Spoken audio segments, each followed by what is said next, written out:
think so. Some of them they're good in English, so they will respond to you in English. Yeah. 好，各位同学哈，那我们今天邀请到的是那个马来亚大学的教授，然后你可以看得到啊哈，他本身就是个回教徒，所以呢，如果你有相关的文化上的议题，或者是好奇，或者说想要了解马来西亚这个社会更深入的一些内涵，都很欢迎。除了当然谈的，我们会有一个比较大的主题嘛哈，但是其实相关的你也都可以问。因为基本上哈，它其实因为马来亚大学其实在他们国家的地位就像台湾大学就是这样，然后所以他也经常参加政府的一些决策啦，然后他也会受邀去那个联合国教科文组织或是 OECD 一些会议参加，所以如果你好奇说他们比如说一些官方的态度啦，或者是一些他们马来西亚政府怎么参与这些国际组织，其实你也可以问他，好，然后他自己本身对性别的议题也挺在行的，好，所以你也可以问。另外就是那个一般的广义的教育，特别是中小学的也都可以问。然后所以我想透过这样的方式，可以让你们直接面对面这些学者，你们就会更清楚这个国家或地方到底目前的状况是怎样。好，那我们大致上有没有什么问题？没有。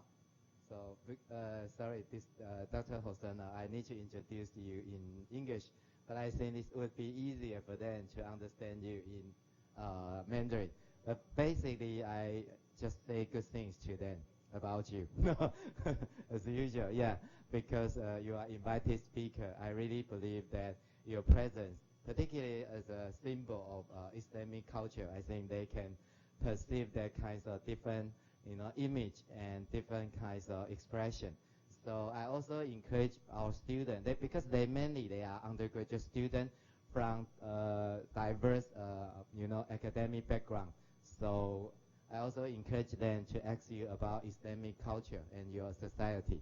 So I do believe you're quite happy to answer any questions they raise. Okay. So I think I don't occupy more time, but let's welcome our professor, Dr.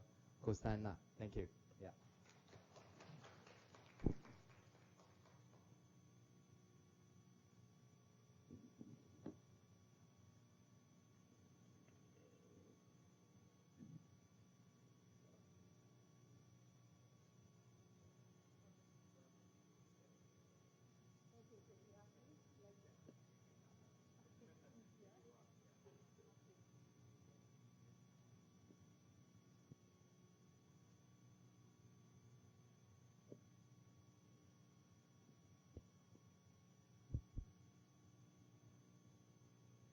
Hi everybody, I think you are here to listen to the lecture.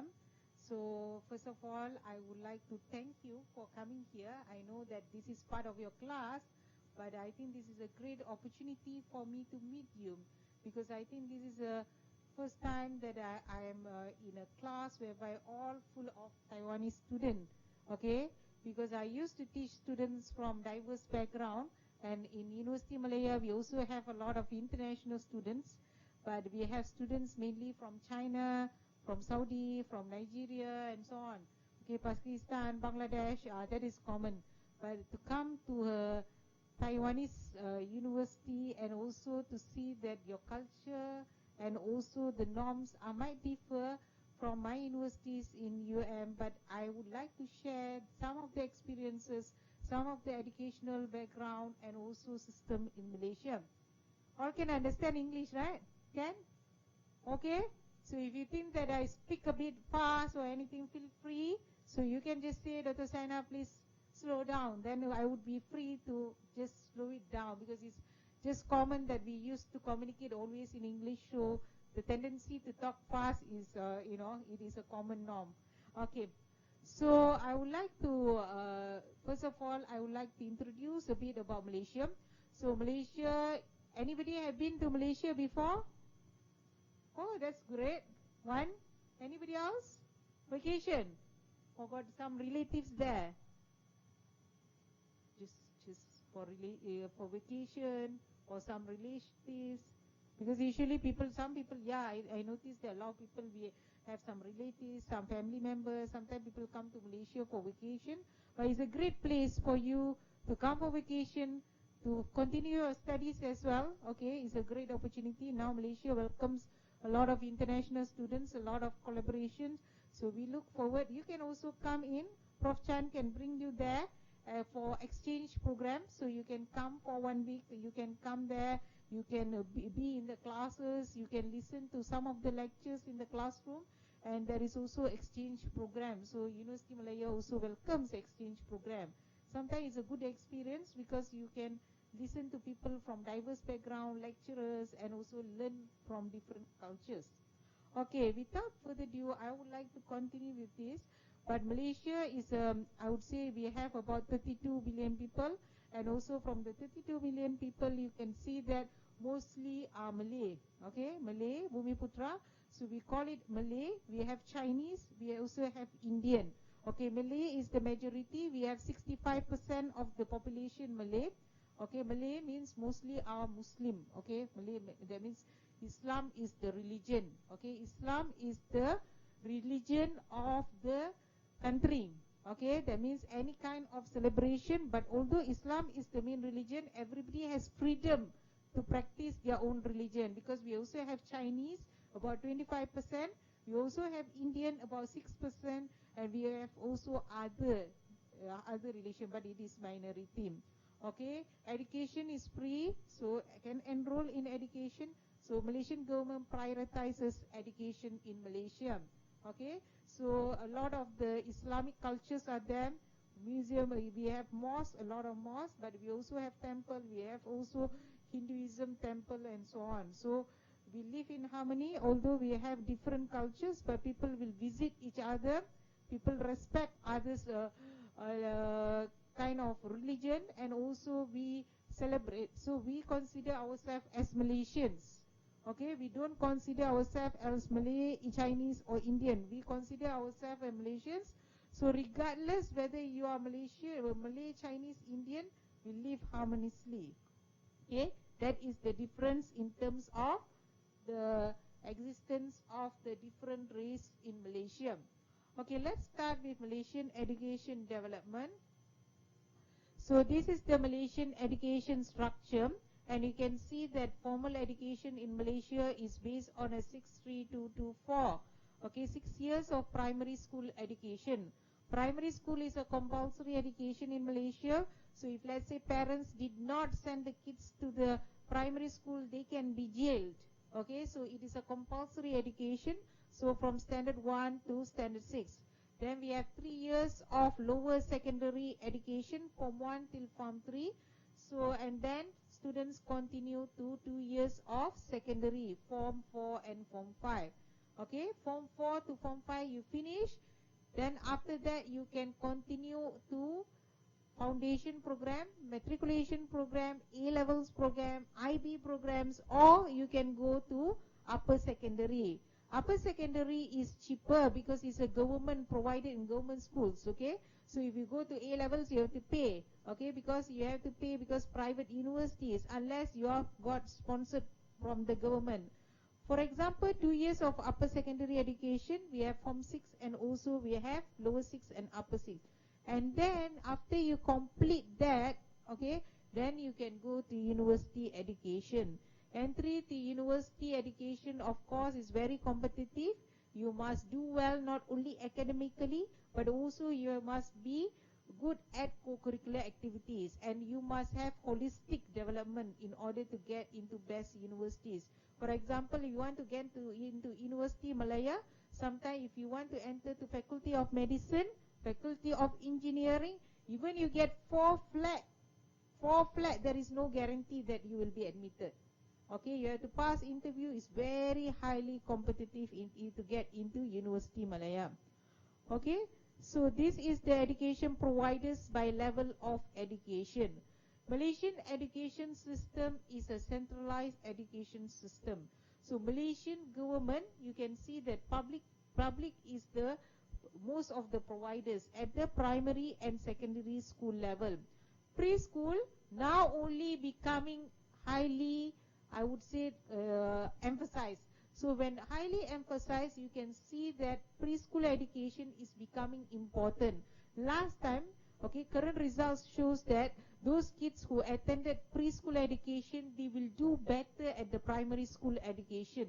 So there is a correlation, because when you are attended the preschool education, when they come to the primary school, they are well prepared compared to kids from lower income, whereby they are not able to attend private preschool, because previously a lot of private preschool. Recently only government started establishing, even in the primary school there is kindergarten.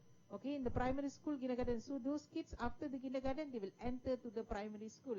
But the kindergarten is given most opportunity to lower income families. It's not given to higher income families in the government school, because the places are limited. And also the parents who are higher income, usually they will send kids to private preschool. Okay, private preschool is more commonly sent. Okay, then you have primary school. Of course, primary school, most of the people will send to primary school, which is government provided. Okay, not because of what, because quality of the primary school is also very good.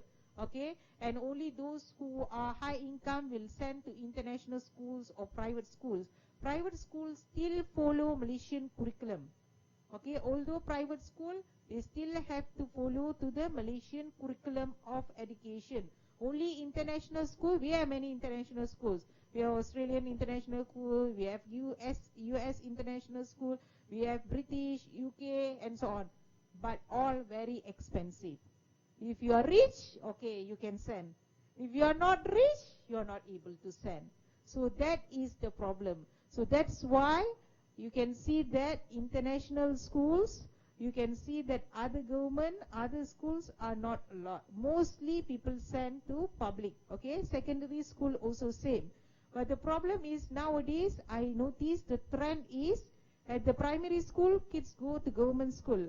But when they go to secondary school, parents who are rich, they send, and educated parents nowadays, they tend to send the kids to the private or international schools, because they want their kids to go overseas for education. So they want the kids to start with O levels and A levels. But this is the mentality of sometimes politicians. They're rich, right? So they send the kids to these schools. But most of the civil servant, most of the public sends to the government school.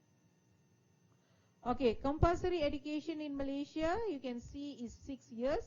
Admission to primary school is 7 years old. So when you enter 7 years old, but at the 5 years old or 6 years old, you need to register already to get into good schools. If you wait till 6 years, you cannot get into good school. They have some time frame. They will say, okay, please register your kids. Of course, your registration is based on the location. If you are near, if your house is near to the school, then you'll get the school. But the problem is nowadays parents are very smart. Okay, what they do, they will try to get the relative's address or anybody's address, as long as the kids can go to the high performing school, best school, good school. Okay, they are high performing school, they are lower performing schools. High performing school is good school, best schools. They are like #1 school. Okay, top schools in Malaysia. Okay, at the primary schools, there are 2 types of schools. We have national school and national type schools. Okay, primary school, we have national schools. National school medium of instruction is Malay language. Okay, Bahasa Melayu. Okay, it's not English. English is a second language. So Malay is the first language. That means medium of instruction. National type schools, because we have Chinese and Indians. Since we have Chinese and Indians, Malaysian government believes that, okay, this society need to be given a freedom of choice. They have the right to decide what is the medium of instruction for their kids. Okay, they can choose. So they can send the kids to national type Chinese schools.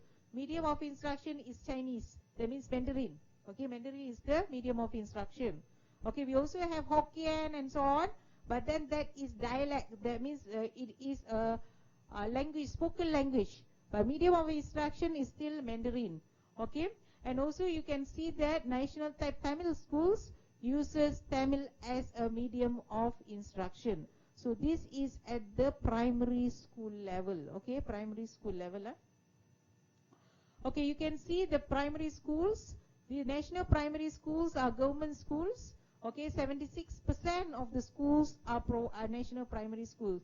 Whereas you can see 16% national type Chinese school. You have 6% of national type Tamil schools. We also have government aided religious schools. Okay, religious schools, Islamic schools. Okay, so that because Islamic schools are also famous. Okay, so that is also we have 0.46. We have special education schools for special disabled child.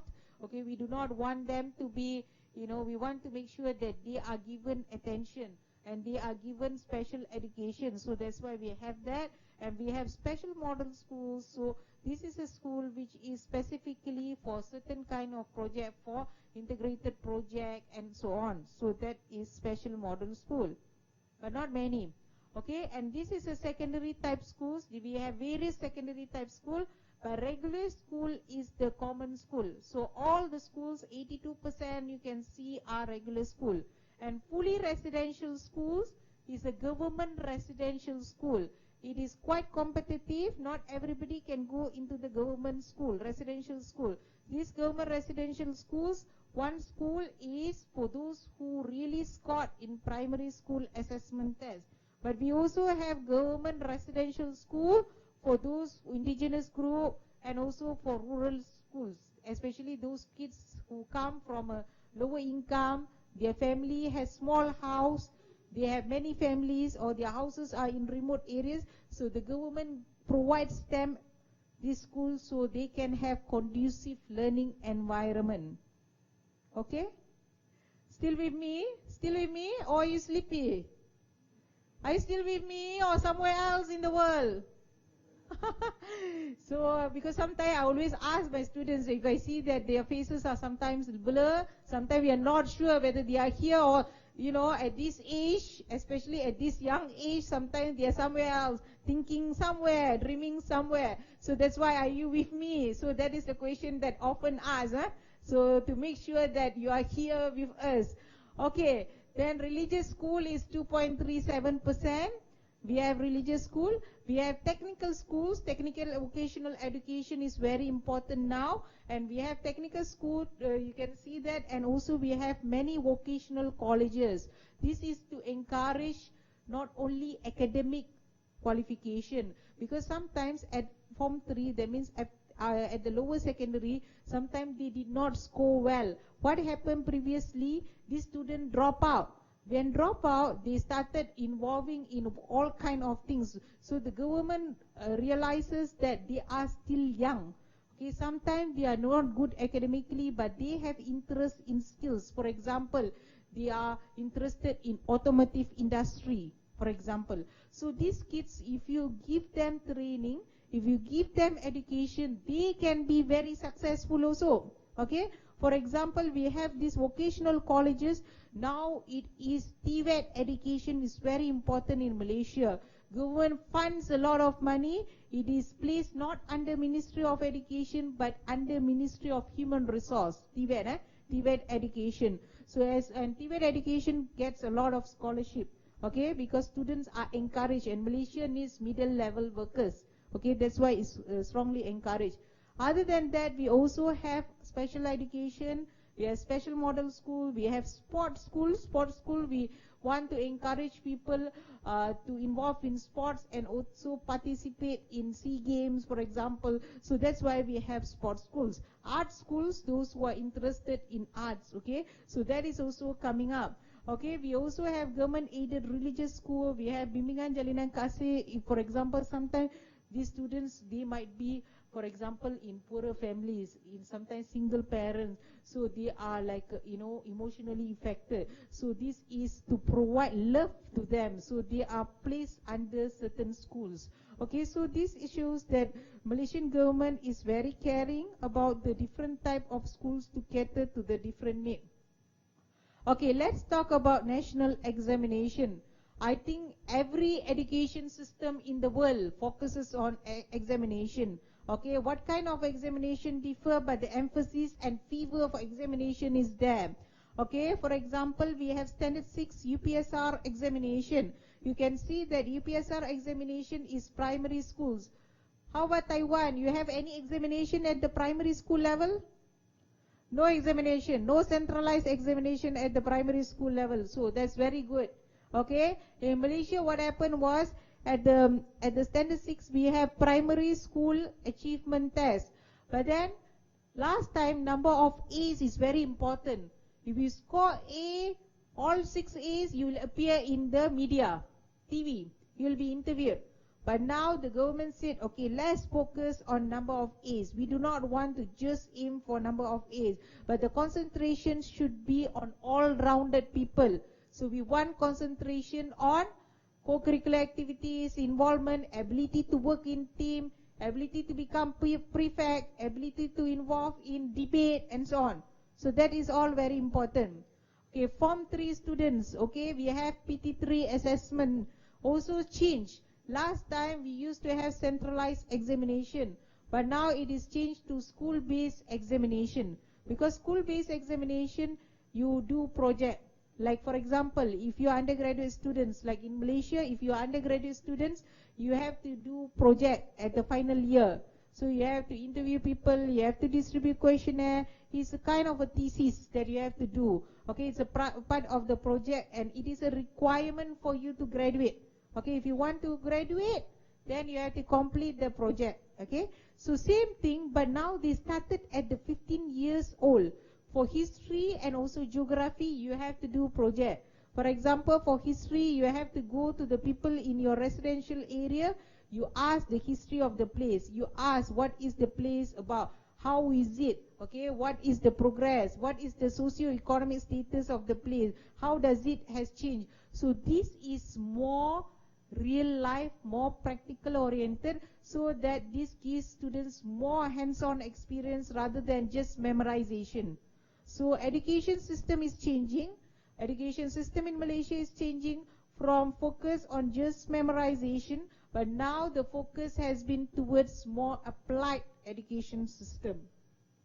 Okay, in terms of Form 5, okay, Form 5 is the examination that you do or you sit at the entrance before your entrance level to the university. SPM examination still centralized examination. Okay, the questions are prepared by examination candidate at the ministry.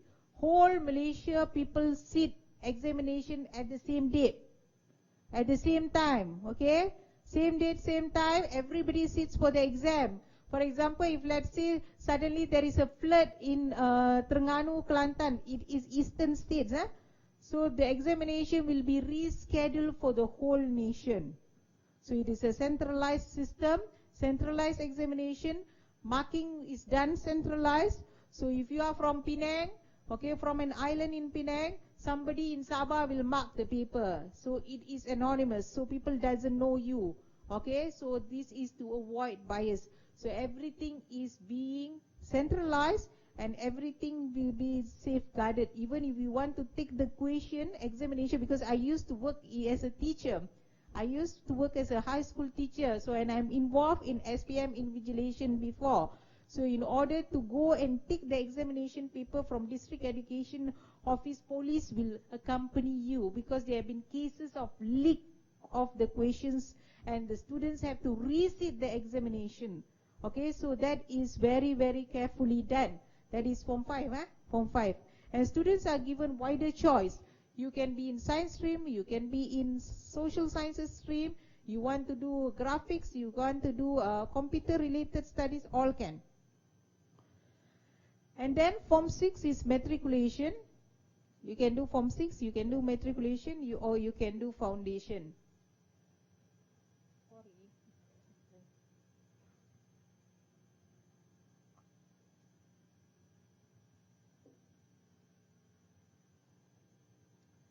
So in terms of the STPM, you can see that Malaysian Higher School Certificate is very difficult exam, because they have like general knowledge. They have a lot of it is the level is same like A levels or A levels, or it is same like I would say that it is same like South Australia matriculation program. The problem arise with this system is before this the system is very centralized also like SPM. So now they change it. They are more flexible. The students are given more autonomy, more project based. So now you can see that the enrollment increases.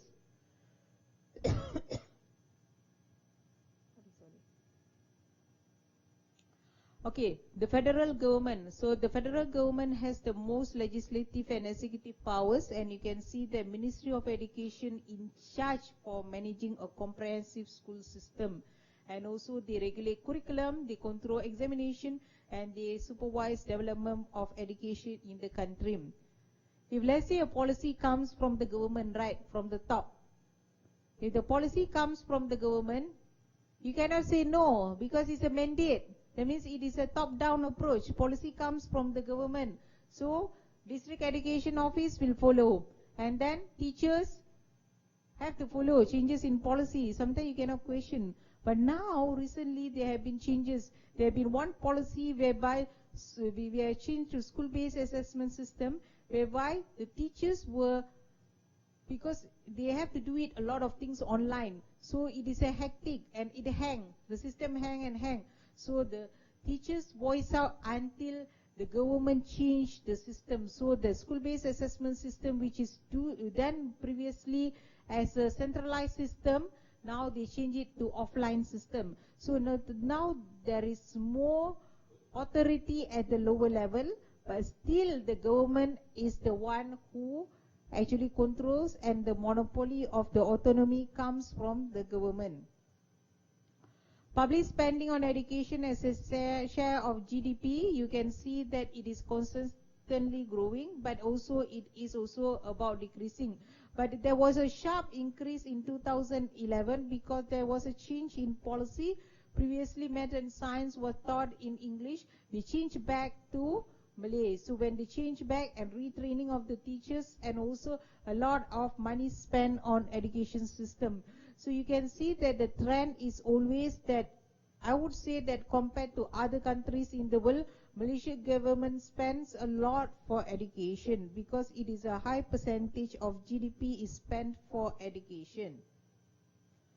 Okay, trend in education enrollment, you can see that education enrollment at the preschool, primary school, lower secondary school, all increasing. And Malaysian government is very happy because they managed to increase the access. Educational access is not a problem in Malaysia, only for certain ethnic group. But educational access overall increases.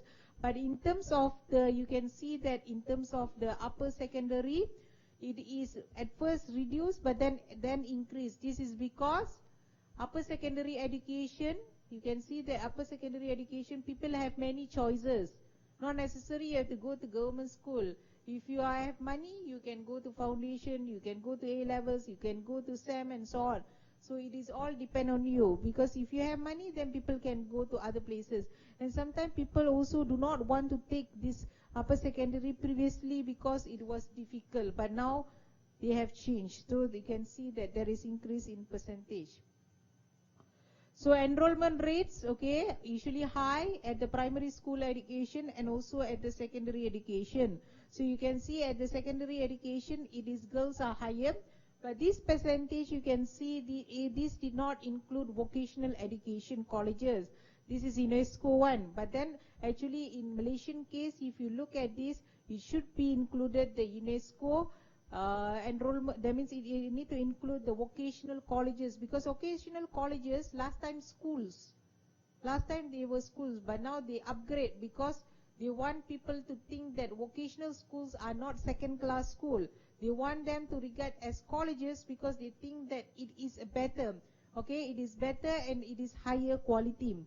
Okay, so that's why it's the percentage differences. Quality education. Quality education is important. Why is it important? Malaysian government regards quality is important because there was a time in 1980s whereby the government built many schools. schools, they improved schools, many schools were built. But then the government realizes it's not about quantity of schools, but it is about quality of schools. Okay, if we just schools, but then the quality is not there, it's not good either, because you want quality education. Okay, we want to have quality education. So that's why it's very important.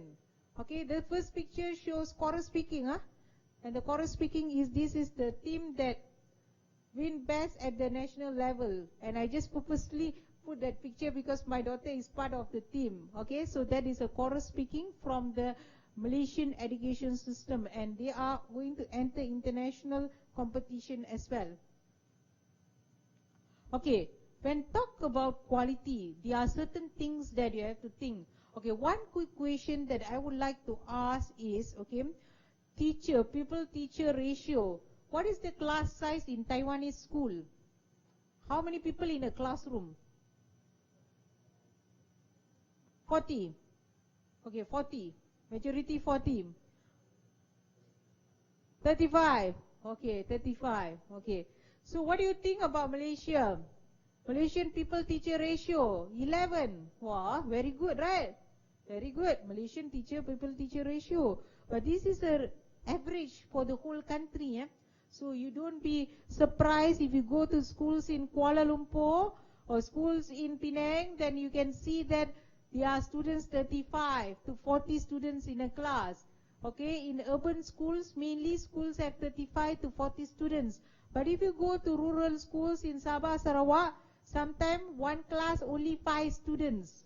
So when it is average up, it becomes 11.97. So it is not that every school in Malaysia is 11 students in a class. So don't be mistake. But this is just to show you the average class size. Okay, class size is an important factor in quality, school quality. Okay, that is one of the important factor, and especially when I teach economics of education. So one of the biggest quality indicator is class size. This is often used in the literature. Okay, class size. And also another thing is graduate teachers. Okay, you can see the graduate teachers in secondary school, okay, no problem, because the government say we only take in graduate teachers to be the teachers. But in primary school, what happens was previously non-graduate, because they are taken earlier. So they are principals, but they don't have degree. So what the government did is they have a twinning program with my Department of Educational Management, Planning and Policy. We train principals. We train principals to get a degree. How we do it? Okay, 1 month the principal will be in school, full time in school. Another 1 month the principal will come to university to take courses from morning till evening. So 1 month they go back again to school. This is a process to help them to obtain degree. But they don't study with you like undergraduate students, you understand? So if let's say I put them in a class of undergraduate students which are 19 years old, 20 years old, 21 years old, they are not happy because they are different kind of people. They are experienced, they are 40, 50 years old, okay, but they don't have a degree. So we have to cater their need. So we have to have a special degree program for them. So that's why we are trying to increase the percentage of graduate teachers at the primary school level. Okay, before I go to education blueprint, I have an interesting question that I want to ask you, since all of you are very familiar with the system. Okay, let's say since I'm also a finance person, I would ask you this question. First question that I would ask you, if let's say now think you are in this situation. Think you are in the situation whereby you are going to be given funding. Okay, you are given funding by the Ministry of Education. So now you are policy maker. So you have to think, you have two choices. Funding is limited. Okay, funding is limited. You cannot choose both. You can only choose one. Okay, as an education policy person, what would you do in order to improve students' performance? Would you want to invest the money in training the teachers, Or do you want to reduce the class size? I pose again the question. Okay, if you are given certain amount of money and the money is limited, as a policy person and you want to improve student performance, you want all your students to get good results. So, and you said that before this you have 35 students in a class. Okay, you said that you have 35 students in a class. But now you have two choices. Either you can train the teachers to become effective teachers, or another B is you reduce the class size. You reduce the class size means you will reduce the number of students in a class and more teachers need to be trained. That means you need to recruit more teachers. But the class size will be reduced, and also you maybe in a school before this you only have 5 classrooms. But now you need more classroom, right? That all need money. You need to build extra building. Okay, so now you have to teach. Which is the most important factor in determining student performance? Is it class size, reducing class size? Would you invest for class size, or would you invest in an effective teacher? Think about it. I give you a few seconds to think.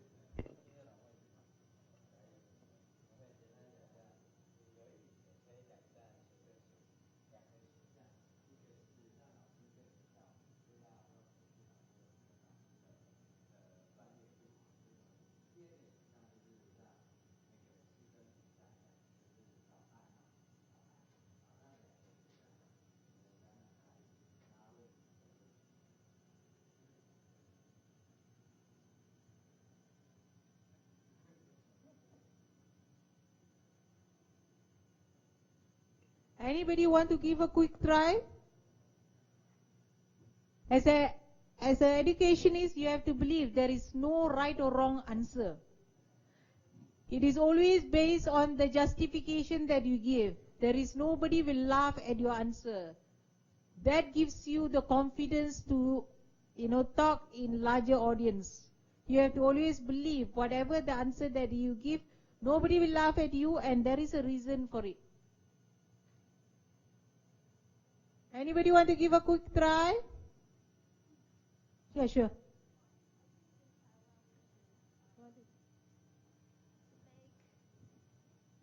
I think in Taiwan we should make our class size smaller because we have children right now, and many teachers have lost their jobs. So maybe this can improve this problem. Okay, thank you.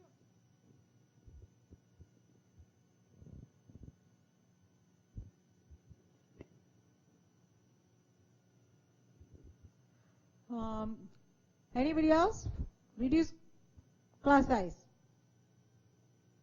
Reduce class size. Everybody agree in the class? So that means you think that if I just put it in a different way. I put it in a different way. Okay. That means if a teacher who is not good at teaching, okay, who is not effective at teaching, but I have 5 students in a class, my students will do better in exam. Is that the conclusion that you are coming? I repeat, because you are saying that reduce class size, right? So when you reduce class size, it doesn't matter whether the teacher is effective or not. That means you reduce the class size. Before this 35 students in a class, but now I reduce to 10 students in a class. So I put 10 students in a class, I put a teacher, because you see effective teacher is not, it doesn't matter, right? It doesn't matter the teacher is effective or not, as long as class size reduced. What do you think? Now students will perform better? You understand or not?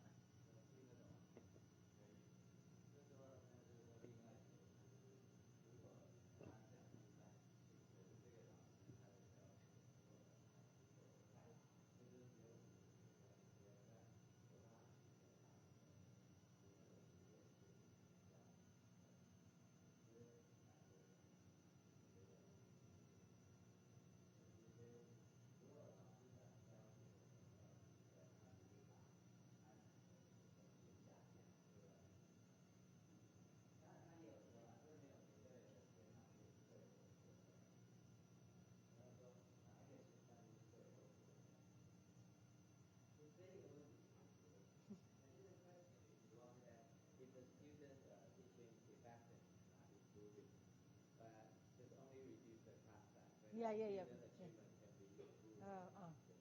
Because the comparison is between effective teacher and also class size. There's two factors that we are looking, just two factors. Other factors we don't consider.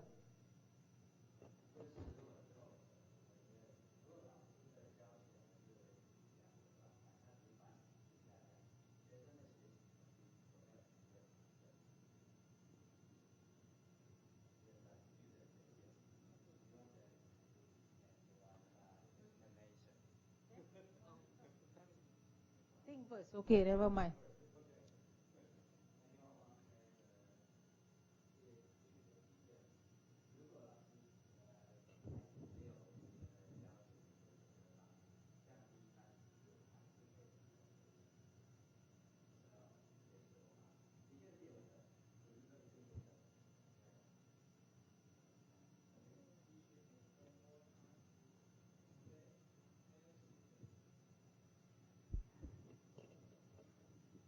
I think the teacher can spend more time to he or she his or her students, and some student maybe just be shy and do nothing in the class.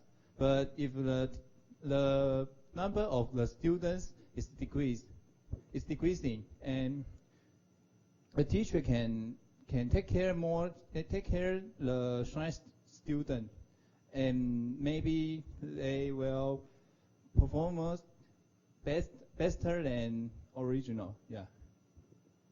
Okay, thank you. So I think both answers is saying that about class size. Okay, reducing class size is better because class size then you can concentrate more on students, right?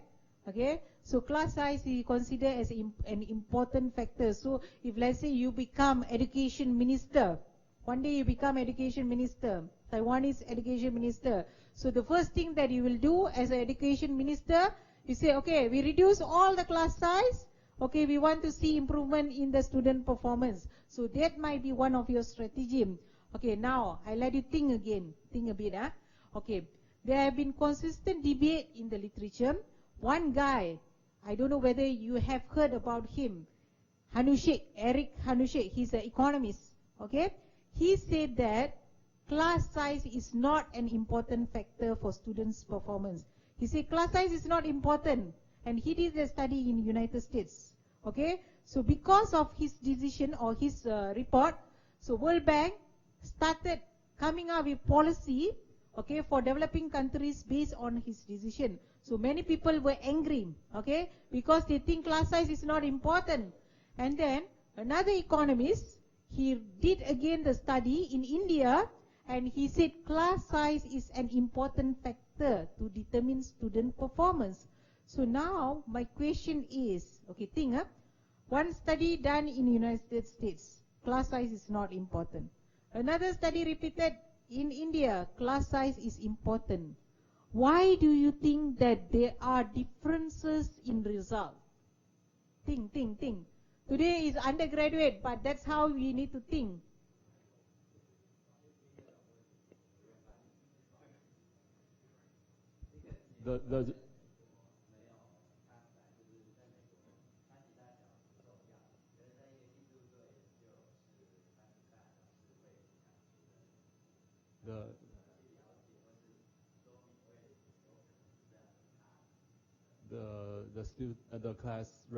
The class range is important.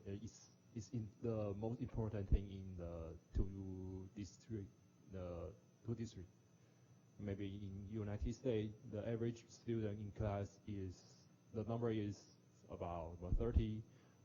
Maybe in India, around 80 in class. Okay, thank you. That's a good answer. Okay, because when Eric Hanushek did, yeah, it's a good answer. Anything else?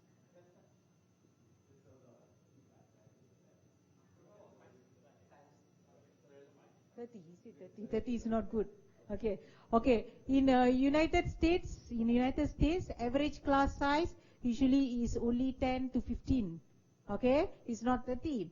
But the answer that you make is correct because in India, the size of the class is more. It's about 80 to 100. So that's why you can see differences. When you do the study in United States, of course class size is not important because only 10 students in a class. Of course they say class size is not important factor. Effective teacher is important. But when you go to India, you go to African countries whereby the class size is about 80, 100, then class size is an important factor. Okay, now the question again. I ask questions, huh?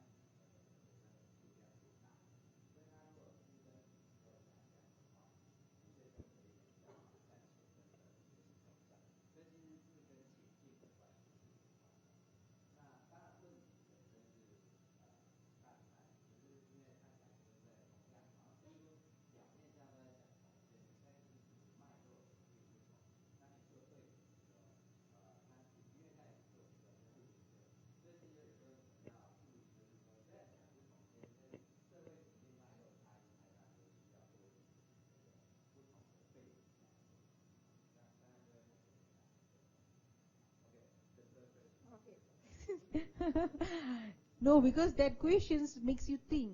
Then you can understand better.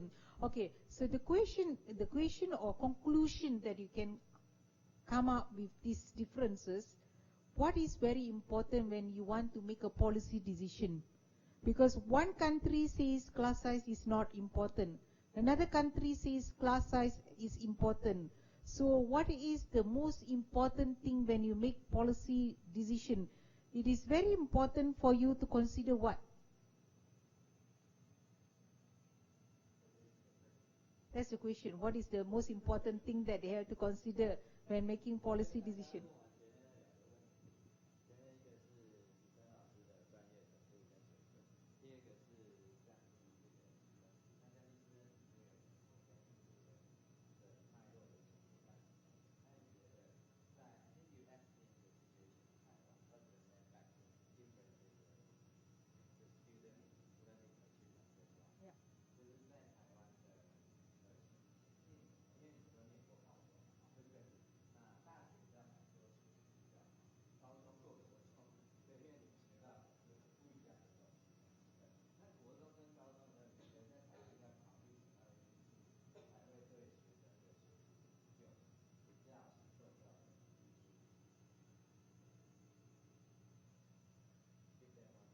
Oh, can, no problem.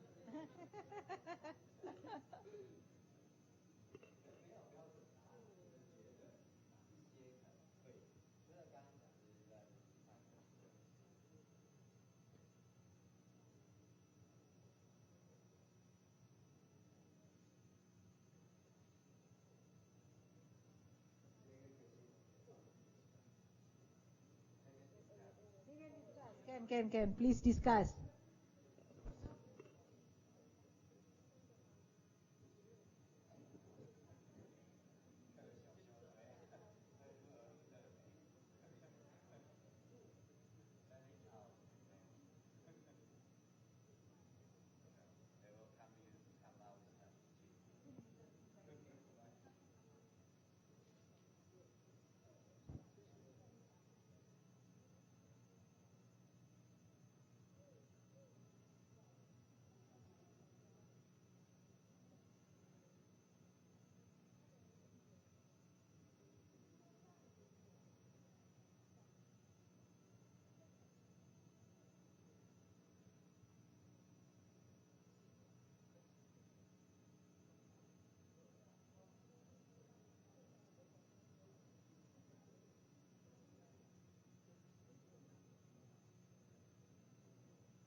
So anything that anybody wants to say?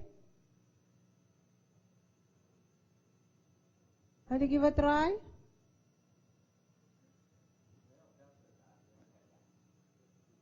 As I say, no need to be frightened. There is no right or wrong answer. Don't worry. Don't worry. Sure. I think we spend too many time to the high school education because we have to start the class at 8 a.m. and end the class at 5 p.m. Okay. And in middle of it has some rest, but just about 1.5 hours. Okay. Yeah. So I think maybe we spend too much time to learning too much things. I think we can learn. We can just use little time to learn more things. Yeah. Yep.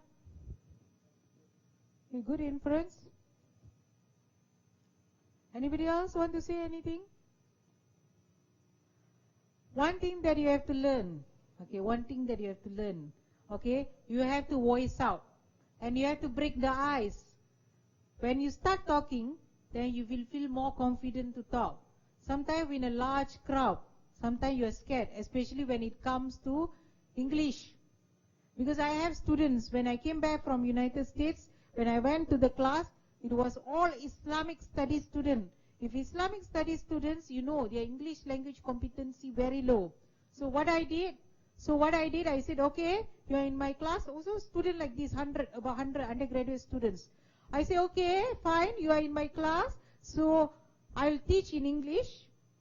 Your presentation at least once must be in English. Although I understand Malay, but one presentation must be in English. And nobody is allowed to laugh. Nobody is allowed to laugh. So they practice and practice and practice. They made it an effort to practice. And they are very nervous because their English is not good. I said, no, nothing to be shy because it's not TESOL students who are here. If TESOL students are here, they will laugh at you. But everybody is Islamic studies students. And they are taking leadership course. I was teaching leadership course. And I said that a leader is a person who feels confidence in themselves.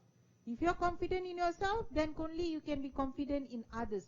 So that is a value that you have to believe. Anything, people ask question, be the first one to answer. Why? Two reasons.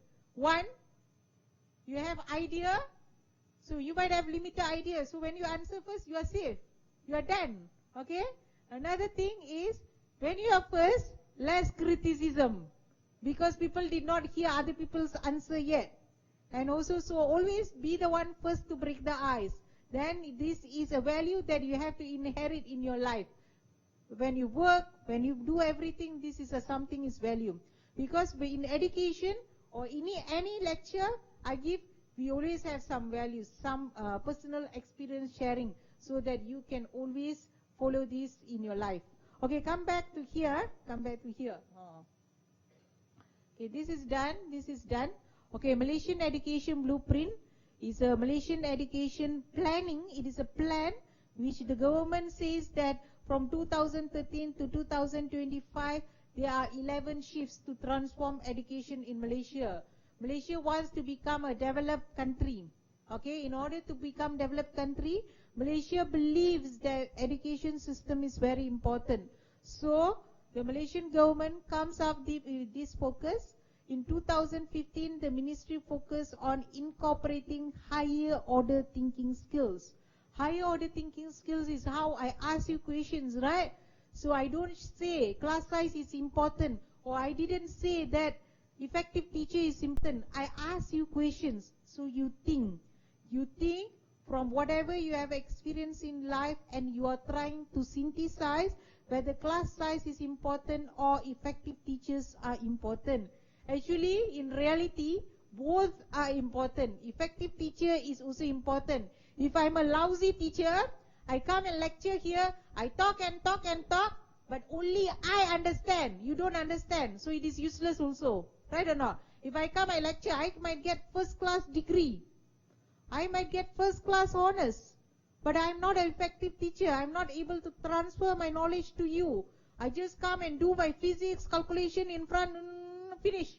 Then I said, okay, students, you understand? Okay, go back and do. So it is not effective. It's not an effective teacher. So you can be first class holder, but then you are not able to communicate and transfer your knowledge. So that is very important. So that's why we need people who are higher order thinking skills. We want future citizen, future workforce to have these higher order thinking skills, and this is being emphasized. Okay, I think in Taiwanese education system, I'm not sure, but in Malaysian education system is highly being emphasized. Why? Because in Malaysia education, Malaysian government pays a lot of money for education, but our student did not do well in PISA studies. So the government is worried. The government has a lot of concern. Why is it Malaysia is not doing well? Why is it? Why is it? What happened to our policy? What happened to our curriculum? Where is the mistake? So what happened? In the first year, the government said, okay, we changed the assessment system. All questions in examination, all have higher order thinking skills questions. The examination result dropped. Why? Because they straight away targeted students. That is a mistake. What should have been done? Curriculum need to change. You have to inculcate curriculum, high order thinking skills. Teachers need to be trained. If I'm a teacher, suddenly you ask me to solve the question, high order thinking skill question, I also don't know. If suddenly take a syllabus from Singapore and said, okay, the student solve. Student how to solve. Teacher also don't know how to solve because teachers are not trained in that curriculum. So that's very important for you to train teachers in that curriculum. Okay? So that is how you have to change slowly, one by one, not a sudden change in policy. Okay, secondly, promoting science, technology and engineering and mathematics, because Malaysian government wants people who can innovate, people who can generate new things, who can create patents, copyrights. So that is the education system, because if you look at USA, United States, you can see there are a lot of IT people, a lot of scientists. They come from where? IT come from where? From which country? You go to United States and see, they pay a lot of money. They employ people, not from United States. India. Okay, from India. So we do not want that to happen. We do not want that thing to happen in our country. We do not want to depend on other country. That's why we want Taiwanese people who are good at science. We want Taiwanese people who are good at engineering. Same thing, we want Malaysians who are good at science. We want people who are good at engineering. We do not want to depend on other workforce. We want to depend on our nation, and we can do it. Okay, so that's why it's the promoting of science, technology, engineering. Improving literacy and language proficiency. Okay, language is important. Although Malay language is the medium of instruction in Malaysia, English language is the second language. Not all professors can talk like me. Okay, a lot of the people, they can talk in Malay very well. Okay, Malay they are very fluent, but not everybody can be communicating in English. So what is the government doing is, from small, they start to make sure that people are able to be competent in English. Why? Why is it English so important? Because in Malaysian case, if you want to work in private industries, companies, you deal with people outside, right? They want people who are able to communicate in English. Okay, they said they are shy. UM graduates, when interview, cannot talk in English. They come back, employers say, how come your graduates cannot talk in English? Okay, maybe in Taiwan people are less concerned on that, but in Malaysia people are very concerned. They will see, hey, graduate, you cannot talk in English, how? Okay, reject application. Please go to another candidate. Okay, that's how the interview is done. So now we are particular. Undergraduate students come to university, we interview them. You don't pass English, you don't get into UM. Okay, that is the condition now. Okay, then improving literacy. Strengthening teacher quality. So I already said effective teachers are important. Teachers need to be trained. Okay, enhancing school leadership quality. Leadership is important factor. Okay, if the principal is not good. Okay, if you are a school teacher, you said, principal, I want to continue my PhD. Can I get out from school a bit early because I have class 6 to 9 at CCU? The principal say, no, cannot. So he is not a person who is encouraging lifelong learning. You understand? So we want people who can encourage lifelong learning. So if my case, if my students, they have a lot of my masters and PhD students are school teachers. They come part-time. Okay, they come from southern states. They travel 5 hours to come to because of the determination to study. Okay, so the principals now in Malaysia, they are required to give unrecorded leave if you are enrolled in PhD program. This is to encourage lifelong learning. So school leadership is very important. So leader is the one who encourages school climate. School climate, organizational learning, all depends on principal. If the principal say, oh, education not important, it's okay, teachers, just stay where you are. Then you don't expect teachers to be very good at computer skills, teachers to be good at all differentiated learning methodology and so on. So this is very important. So leadership is very important. So expanding parent and community involvement. Nowadays we invite parents to come to school. In the United States, when I was doing my PhD, wow, you can see a lot of parents come to school. But in Malaysia, if you see parents coming to school, oh, why are you here? You want to complain? Anything? Complain? That's what their mentality. Okay, it's not complaining. Okay, my daughter always say to me, Mommy, don't come to school. They say that you are professor, you just want to complain. I say, no, I want to see your principal. I want to say hi, and I want to tell him, how can contribute to your school? You know, this kind of mentality must change, because we want more collaboration. Because sometimes parents are specialist doctors, so they are good at physics, biology, chemistry and so on. Sometimes they can come and give a guest lecture. They can teach. They can help the students. Okay, so this is important. Okay, so this is the wave 2. So we are still focusing on STEM education, higher order thinking skills, bilingual proficiency. We want students to be proficient in not only Malay language, English language, but also elective languages. Okay, French and so on. Okay, so that is very important. Teacher quality and school leaders. So this is being emphasized. Okay, literacy and numeracy. Okay, I chose a few policy to discuss with you, because I'm a policy person, so I thought it's good policy to discuss. So Linus program is, what happens was in Malaysian education system, like now you enter university because you are the cream of the cream. But not everybody is able to come to the university in Malaysia. So what happened is, some of the people who are at Form 5, they finish high school, they still cannot read, write and also calculate. So what happens is, because they cannot read, write and calculate, so the government say, where is the mistake? What happened? Already 11 years in school, still cannot read. So something is wrong with the curriculum. So they start going back to trace. They said, okay, at the standard 3 level, we will screen students. Whoever cannot read and write, go for remedial classes. We want to trace students. So Linus program would focus on early intervention, year 1 to 3 for literacy and numeracy program. At first, this program was started just for Malay and also mathematics. Okay, but later in 2013, they also think English is very important. So we also have screening for the English language literacy. Okay, and if the students are not good, we try to help them at early as standard 1, 2, 3. Don't wait till Form 5. Form 5 is too late, because if they cannot read, it affects all other subjects, history, chemistry, bio, all affected. So that is the reason why we have Linus program. So again, we believe we cannot change the policy suddenly without training the teachers. Teachers need to be trained.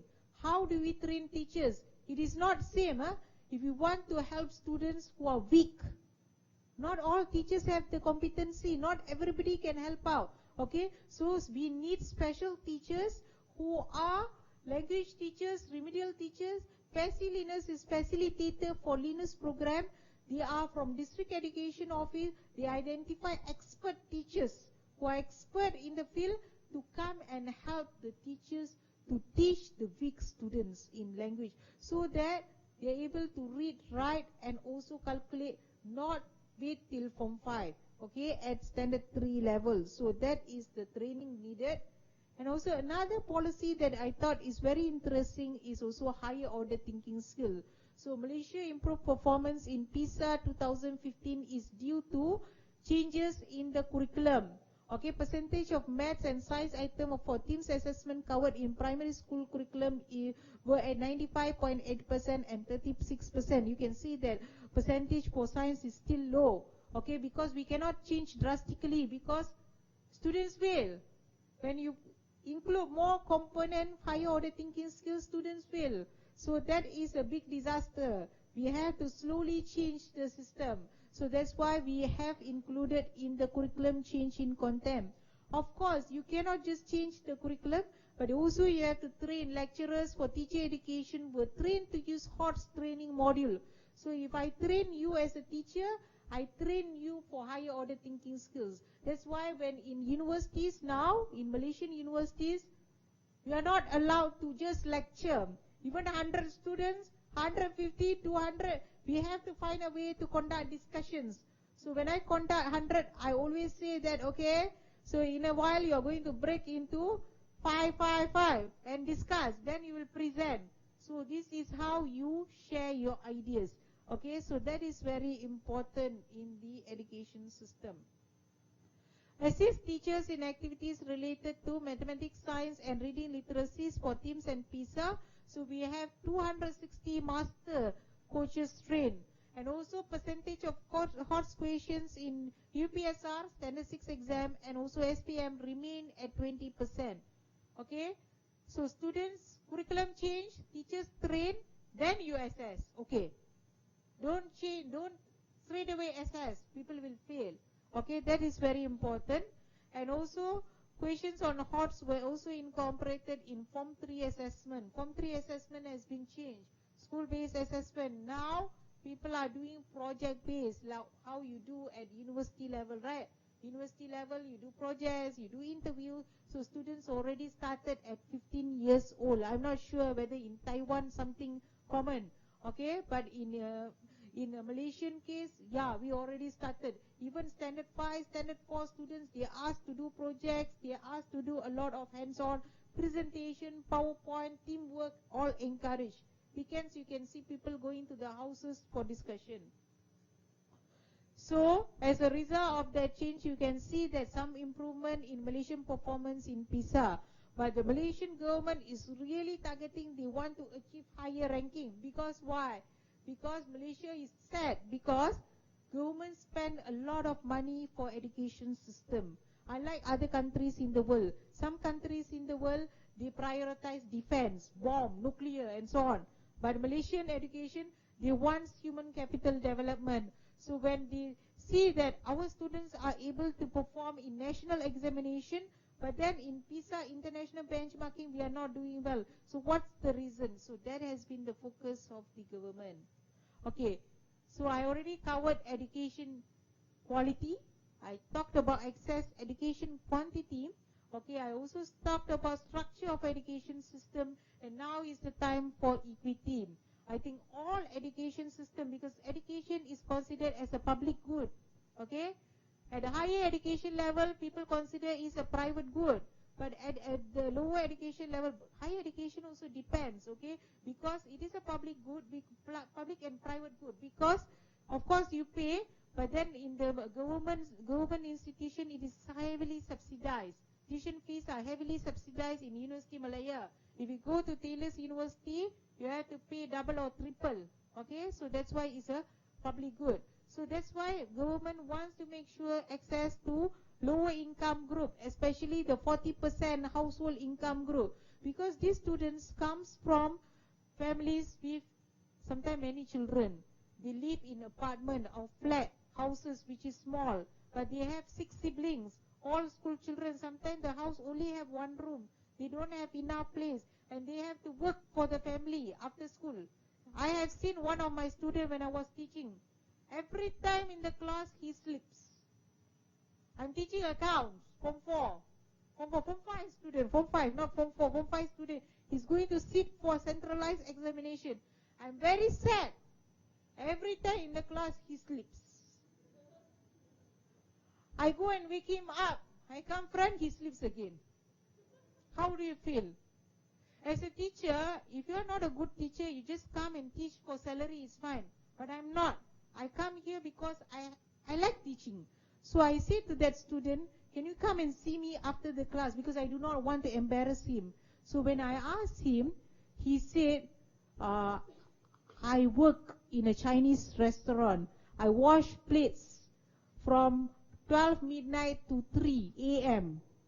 Okay, so then after that, he goes home. So he don't have enough sleep because he has been working all night, right? So that's why he's sleeping in the class. Then I asked him, why is it? Why you have to work? Because my father passed away, only mother, and I have siblings. So my mother worked in a factory, okay, not enough salary. So in that case, this child, you cannot scold.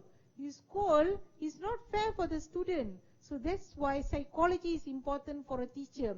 So when I know you are from different field, but you have gone through also. So you have to understand this kind of situation before you can, as a policy maker, you can design a policy intervention. So same thing here. So if they come from poorer families, okay, or they don't have conducive learning environment, you know, in a big, small room, everybody is squeezed, how to study? So that's why the government come up with residential school program, and this has helped to reduce student dropout. Student dropout is important because sometimes student drop out and the parents are busy working, so they end up drug addicts and so on. So we do not want unintended consequences. So that's why the government is concerned on that. And also government also gives assistance to the poor and also supplementary food plan, okay, programs for the poor. So this is for B40. B40 community is a new policy in budget. Education budget, everywhere you can see government allocates money for this category of students. Education access for indigenous group. So indigenous population is also very important in Malaysia. They are located in rural areas, remote areas, and you can see that overall achievement in UPSR exams show that this group perform far behind, 43.8% only passing rate, because, okay, most of the parents are not educated. They are indigenous people, they don't know that education is important. For them, very important for the kids to be near the parents. They don't regard education is important. So a lot of the people did not pass because poor mastery in terms of reading, arithmetic, and also writing skills. So this is because they are not able to be helped by the parents. So these residential school programs actually help them. So when they stay there, they have teachers, counselors to help them out. And also they can also improve themselves, because sometimes peers also, friends, help each other. The curriculum has been contextualized. So because we cannot use the same method of teaching. I have been to a school whereby indigenous teachers teach. They sing a song.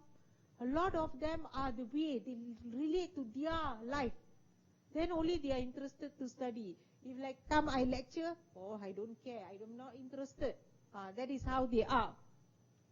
Okay, so qualified Ora Asli students. And also sometimes it is important, if this indigenous group, they like the teachers from their community, they believe them better. If I go and teach, they don't believe me.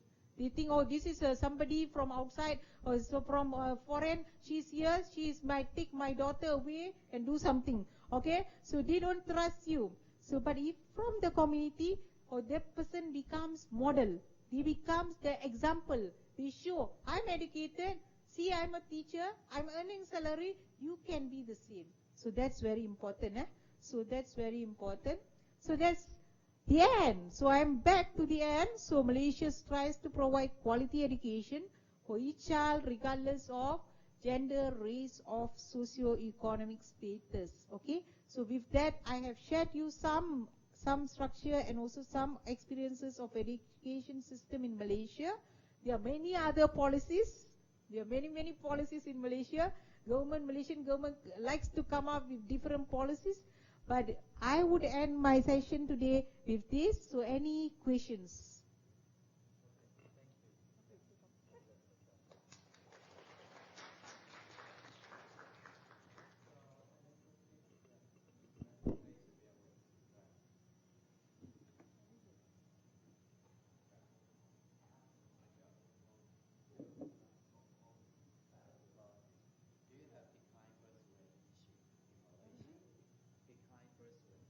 Or decline birth rate. Yeah.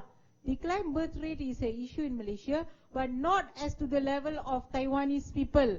Because I didn't know about this, because my dean attended a conference whereby all the deans of Taiwan came, and I heard that, I'm not sure this is true, but this is what she mentioned. She said that in Taiwan, the birth rate is 0.8, is it? 1 to 0.8? So because of that, I noticed that it seems that higher education, you have a lot of universities, but not many students. Is it true? Okay, that's what I heard. But in Malaysia, the birth rate declined. Actually, in Malaysian community, you can see, it depends on Malay, Chinese, and Indian.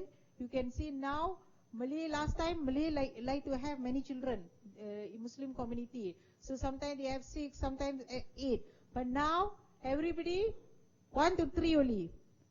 The most is 4. Chinese community in Malaysia, 1 or 2. That's it.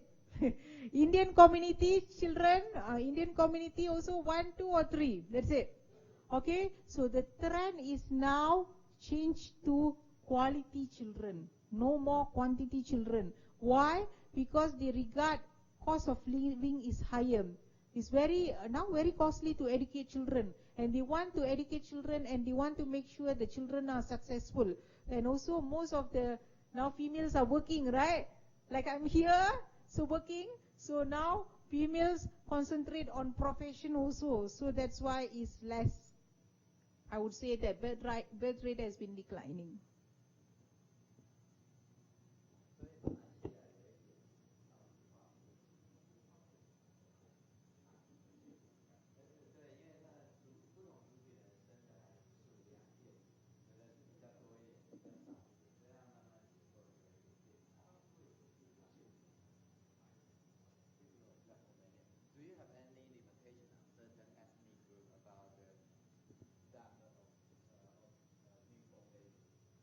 No. We don't have that. We don't have a limitation. It's not like a one-child policy in China previously, right? No.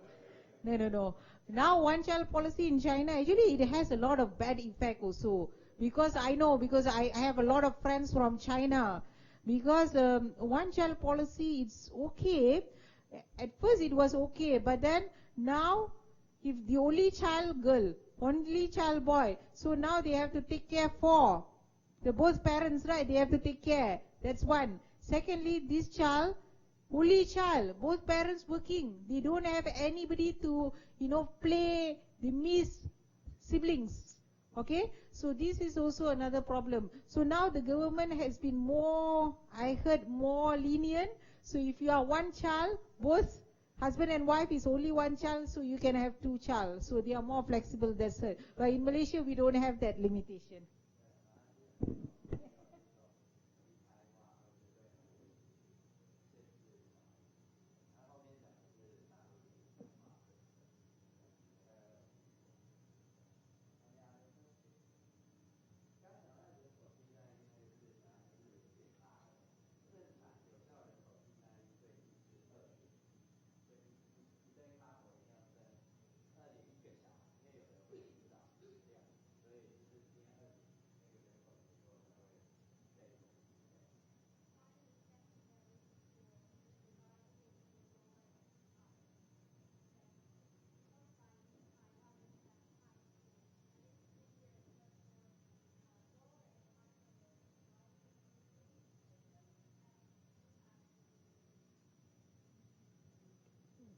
This one, is it?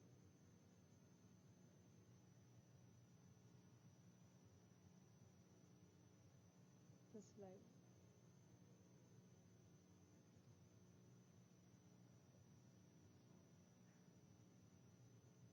So you're asking about the lower secondary and secondary, is it? Lower secondary. Actually, when you go to school, there is no term, lower secondary, secondary. Everybody in the same school from Form 1 till Form 5. But if you go to a country like United States, yes, they have middle school separately and they have high school separately. But in Malaysian education system, the secondary school is from Form 1, Form 2, Form 3, Form 4, Form 5. You are in the same school. But just that because in international context, they have lower secondary and also secondary. But in Malaysia, we just call it as secondary. We don't call lower secondary secondary. Menengah means secondary only. But just that to fit into the international context, because in international context like US, they are so used to middle school. Middle school is the school, but middle school in US is only until year 8. Year 8 means until Form 1, Form 2 only. Then Form 3, Form 4, Form 5 is high school. So it's a different system, but actually it comes up to the same.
Malaysia system is a British system. Okay, we follow British.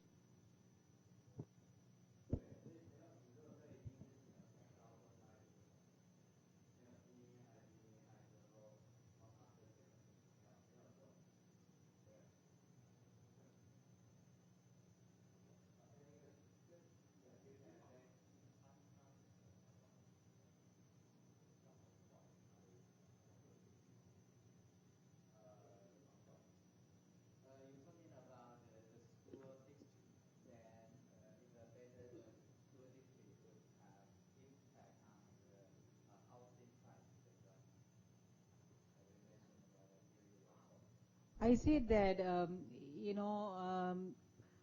it is not about the impact on the housing price. It's just that if let's say you want to go to standard 1, right? If you want to go to the school in a good school, so usually what they do is they give a different address. So they give a different address so that they can be admitted, because usually you get the school which is near to the house. Okay, sometimes the school which is near to your house might not be a good school. So you do not want to enroll your kids in that school. So what you will do, you will get a friend's address. Okay, you will use your friend's address so that your kid can go into a good school.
So the quota to university based on ethnic is only at the, now it changed.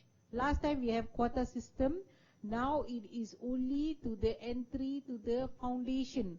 That means foundation, that we have foundation at UM, that is for Bumiputra ethnic group.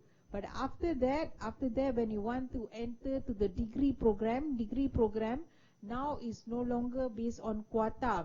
Okay, so if your matriculation result is good, then you can enter into the university. And at the master's and PhD level, totally no quota system, because I'm involved in selection committee for the masters and PhD.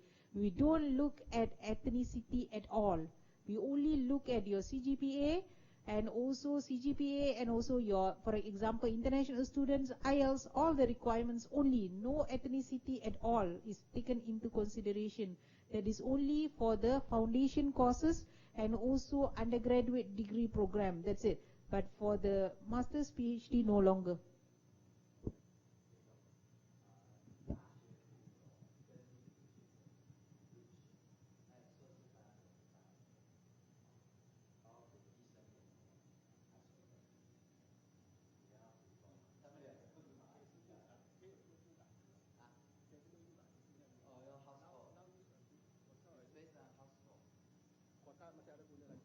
Quota no more in a master's PhD. It is only at the foundation level. Foundation level. Asasi saja. Bachelor degree, no. It is considered based on matriculation results only. Okay, it's based on your CGPA. If your CGPA 4.0, it depends. If your CGPA 4.0, but if you are like competitive courses, for example, engineering, very difficult to get into, and then they consider other factors, okay? But it's not based on ethnicity. But foundation, yes. Foundation is a special course whereby it is given for Bumiputra, for Asasi. It's a foundation.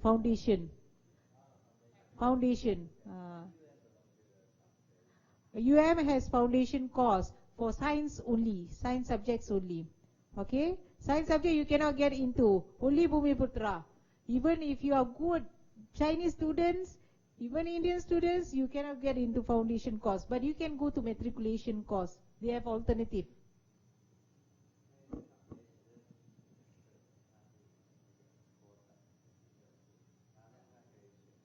大学基础课程是只给马来人读而已。就是如果是我是华人跟印度人的话，我不能够读那个大学基础课，就是他所只讲的那个 foundation course。那我们这不华人呢跟印度人呢，只能够拿那个 multicultural，SPM 是那个是 STPM 是另外一种入学的制度，所以我们有3种制度了。STPM 是一种，因为 STPM 是对于马来西亚华人来讲，它是比较全世界最难考的一个大学之一了，所以是很多人都不会去考虑那一个，对，所以都会用 foundation 的或者是 multicultural 的那个系统进去大学里面。然后他也有指到，就是说大学以前的是用固打制，就是以种族来分配的。比如说100个学额的医学系里面，他会先分好，65% 的马来人会先优先录取，为什么？因为它是以种族的比例，3200万的65% 是马来人，华人只占了23到25%，所以他只保留了25% 给华人，65% 给马来人。那另外一种是印度跟少数民族的话，就是留10% 而已。所以它的比例的架构是这样子来分，所谓的固打制是这样子来分。那以他的说法的话，现在大学部是没有了固打制这个回事，是以成绩为那个入学的制度为主。那么硕博士呢，是以完全是也是没有的，全部是跟成绩，你成绩好的话我就录取你，就这样子啊。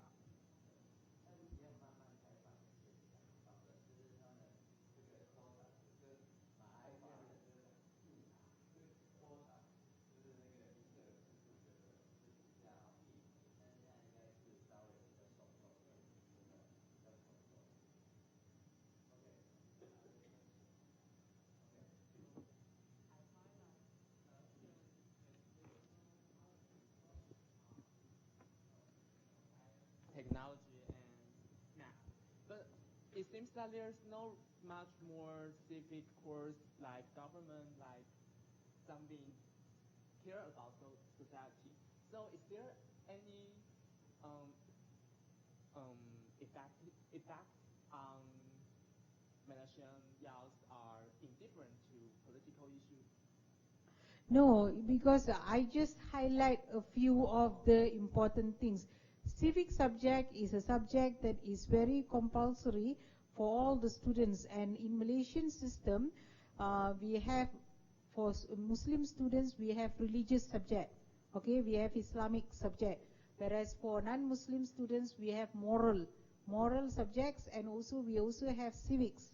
So civics is so that you have loyalty to the citizen, you have citizenship behavior and so on. So it is a compulsory course. It is a course which is not for examination purpose, but it is for knowledge sharing purpose.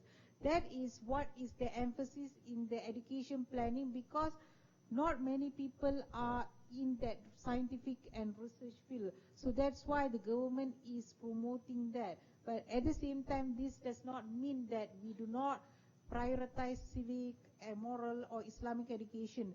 Even if the school is a private school, even if it is an international school, they still have to offer civic education and also Islamic education so that students can take. So that is a very compulsory thing. And also we also have history subject. So if let's say you are doing Australian program, right?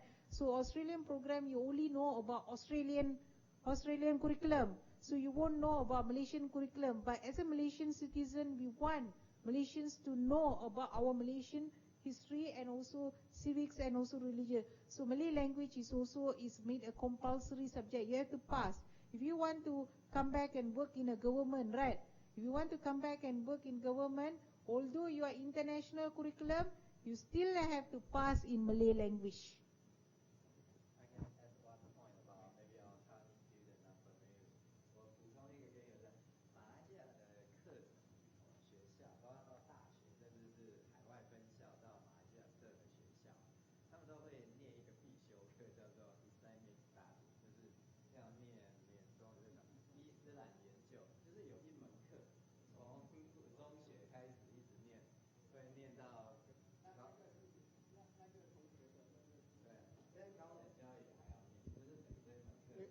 是这样的，因为在国高中来，比如说台湾是没有教育这门对不对？那在马来西亚的中学呢，就是如果是回教徒的，因为马来西亚的一个国家背景是，你必须要有一个信仰，每一个人就是信奉上苍，因为有一个大原则就是必须要有一个信仰。我不管你是，因为马来西亚是世俗国，它不是回教国，它是回教徒比较多的，因为它是官方的宗教。那华人跟印度人其他都可以自由信仰，比如说华人的话，你可以信仰回教、佛教、道教、天主教、基督教都可以，没有问题。但是回教徒是不能够选择啊，他们一出生就是肯定是回教徒的，没有办法选择。那我们华人呢就有了选择。那它这个背景的因素就是说，因为马来西亚是一个比较特殊的一个状况，就是说回教徒不能够参与别的宗教信仰，所以他们在学校教育里面，他必须要灌输加强你的回教的意识里面，巩固你的信仰。所以在中学的部分，你必须要有一个回教教育的课程。那华人呢，他就不能够这样子来设定，因为宗教自由嘛。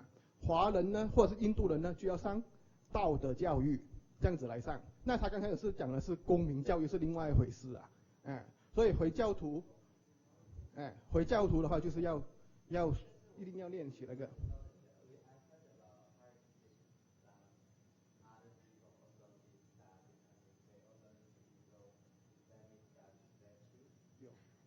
Islamic studies, for example, not in University Malaya.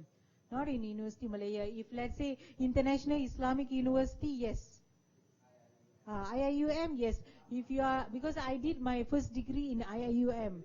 I am a graduate from IIUM. I did my degree in accountancy in IIUM. So in IIUM, International Islamic University, because you choose to come, okay, is a university for Muslims. But then if you choose to come, then you can learn.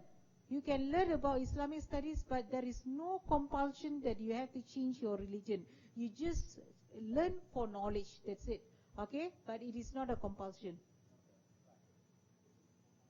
It is not a compulsion, means it is not compulsory for you to change religion, you understand? You just have to take that subject and you respect and also that. And one thing that I want to say as a Malaysian community, in Malaysia, what is very important is we are introducing Islamic studies, we are introducing moral, you introduce in civic, right? In civic education, we learn about all cultures. Okay, in civic education, we learn about Malay, Chinese, Indian, all celebration, all their culture, all their festival. Why?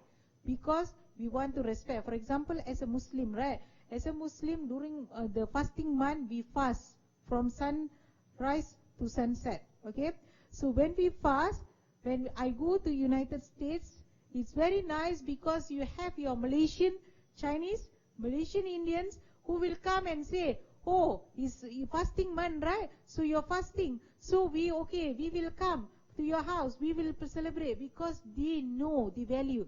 Because unlike other people, for example, from China, I noticed that they are not sure. They don't know what is it. So that's how Malaysian Chinese are different. So that's why when they also have Cap Gome, they have Chinese New Year, all we know because we already learn in civics education. That's why it's compulsory.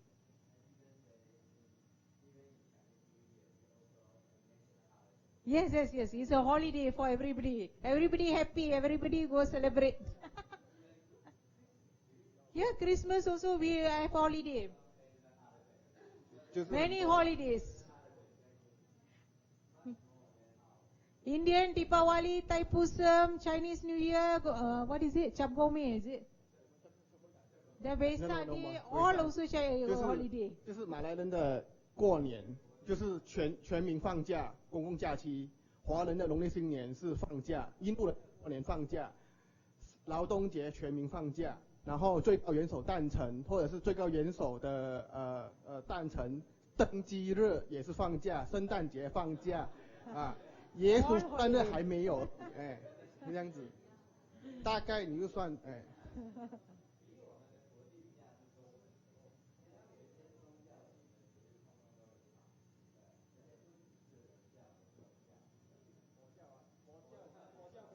跟基督教都有。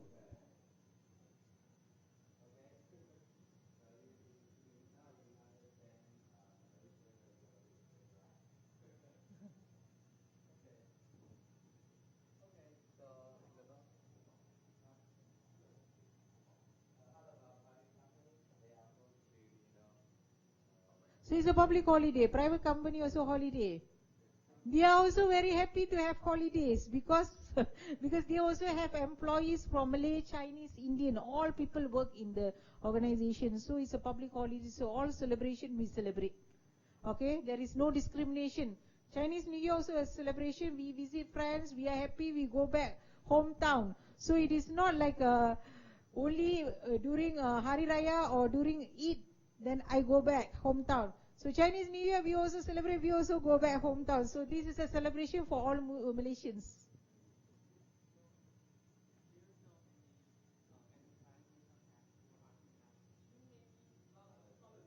No such thing. So everybody, private industries, because they also know their employees are Malay, Chinese, Indian, and they also value all the culture. I think there is no such issue. Nobody argued about that issue because everybody accepts that we are Malaysians.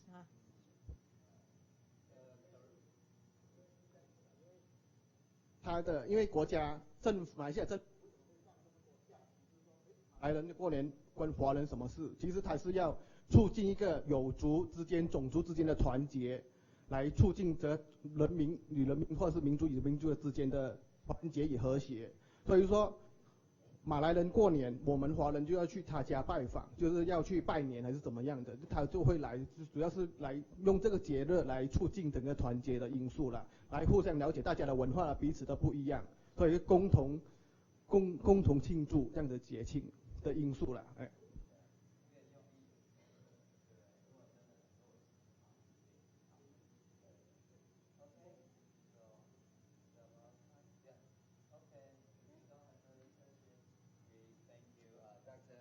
Okay, thank you all, and I would like to wish you all the best in your studies.